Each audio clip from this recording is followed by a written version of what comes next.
na Simba. Mechi ilikuwa ni aina gani ushindani? Mechi ilikuwa ngumu.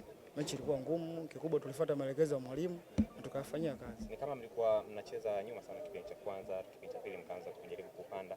Mlikuwa mnaona Simba the way wanavyokuja mlikuwa mnapata hofu ama ni mpango wa mwalimu? Ni mpango wa mwalimu. Ni mpango wa mwalimu tokea mazoezi tukasema timu inaenda kukutana nao ni timu kubwa. Hatuwezi kusema bwana tuanze kuwapresia juu.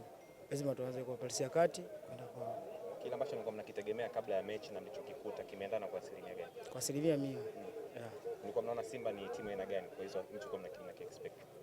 Simba ni timu kubwa. Simba ni timu kubwa. Hata Mtibwa pia ni timu kubwa. Ila kikubwa sisi tukafuata maelekezo ya mwalimu. Ni kitu gani ambacho kama wachezaji mlikuwa mnahamasishana mlipokuwa uwanjani, kwa sababu tunaona kwamba Simba licha ya kupata goli lakini mnaendelea kuwa watulivu? Simba baada ya kupata goli tukasema tusitoke kwenye mchezo, kikubwa tuendelee kucheza kwenye shape ambayo mwalimu alituelekeza. Hivyo tu.